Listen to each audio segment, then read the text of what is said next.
Ibinangon ng tao ang pana sa harap ng lahat, tapos dahan-daang ibinaba ito sa lupa. Hindi inaasahan na nung tumama ang pana sa lupa, isang agos ng enerhiya na hindi alam kung saan nagmula ang mabilis na kumalat. Ang lalaki ay may mukha ng kalituhan. Ito ay isang patas na laban. Bakit hindi pa nagsisimula ay iniiwan mo na ang iyong sandata? Sirain ang pana.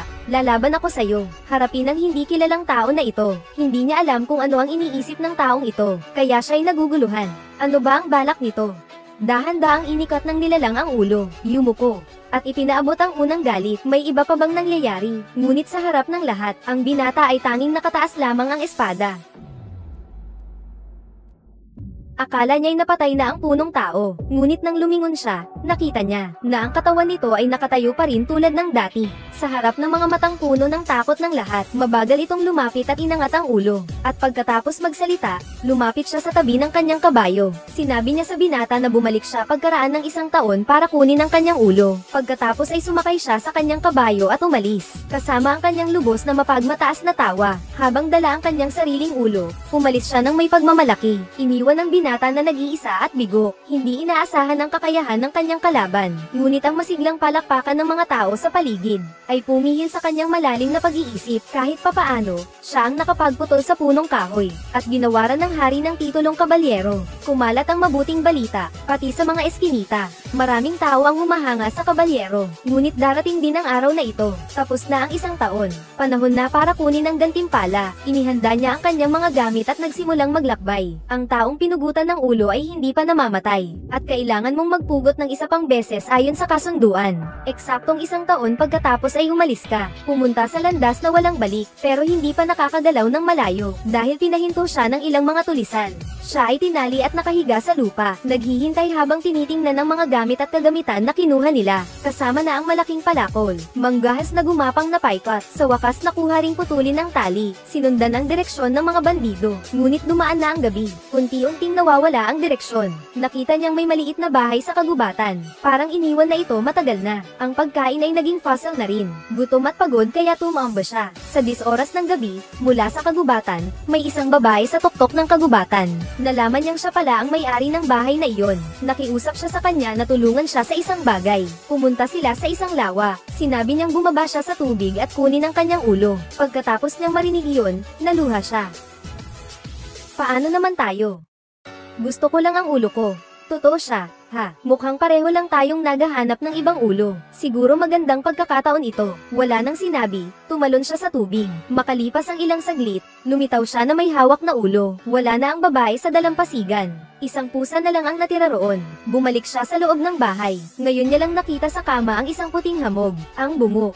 Bigla na lang, ang ninakaw na Zio ay narito na. Siguro ito ang gantimpala ng babaeng multo para sa kanya. Masayang nagpatuloy sa paglalakbay ang lalaki. Ilang bundok na ang nadaanan mo na. Ngayon ay nagkukulong ka sa ulan sa yungib. Sa labas ng yungib ay may isang maliit na fox.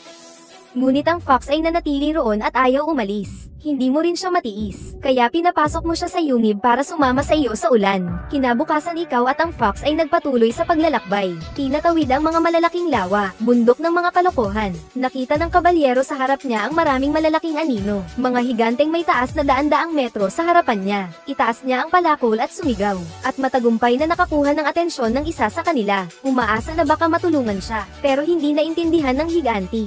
At sa halip, itinangka nitong hulihin siya. Kung wala ring maitutulong, ayos lang. Mabuti na lang at may fox na malakas ang bunganga noon. Swerte na rin at isinama ko yung babaeng yun kagabi. Makalipas ang ilang sandali, nawala ang higanti sa makapal na ulap. Naglakad pa sila ng ilang araw. Sa wakas, nakarating na siya sa paruroonan. Ngunit bigla na lang hindi pinayagan ng fox na magpatuloy. Nagsalita ito ng tao. Marami ang pumapasok, kaunti ang lumalabas. Doon puro mga ulo ng patay. Hindi mo ba nakikita? Pero ang layunin mo dito ay kunin ang mga ulo, di ba? Syempre, hindi ako makikinig sa mga sinabi ng mangkukulam. Nandyan na ang kalaban ko, si Mr. Tree. Alam niyang malapit na siya sa katapusan. Hinugot ang malaking palakol. Magkakaroon na ng laban, maghaharap na silang magputol ng ulo. Ayon sa kanyang instinct, naiwasan niya ang isang suntok. Ang taong kahoy ay hindi nasisiyahan. Sinabi niyang handa na siya. Ngunit nang muling humampes ang palakol, nataranta siya at tumakas. Nagising ng magdamag at naglakbay pauwi sa kaharian. Iniisip ng lahat na natupad na niya ang pangako, pati ang hari ay ipinasa ang trono sa kanya. Pagkatapos ay ikinasal pa sa isang magandang prinsesa. Ngunit ang bansa ay patuloy na naglalaban. Maraming tao ang namatay. Siya rin ay kinamumuhian ng mga tao. May kaaway sa loob at labas. Ang bansa ay malapit nang bumagsak. Ngayon, magpapakamatay na lang ba o maghihintay na mamatay? Ang oras ay parang bumabalik pa atros. Akala ko'y isang panaginip lang lahat ng ito. Ngayon ay handa na siya talaga. Ngunit hindi pinugutan ng ulo ng punong tao. Hinawi lang ang leeg gamit ang daliri. Kukunin ko na ang ulo ng tao. Nalaman ko na ang punong tao ay ipinatawag ng ina ng binata. Ang layunin ay patibayin ang tapang ng anak. Ang mga magulang, ano man ang gawin, laging nag-aalala para sa anak. Pagkatapos kong mapanood ang pelikulang ito, naintindihan ko isang bagay. Naiintindihan niyo ba? Kung hindi, ayos lang.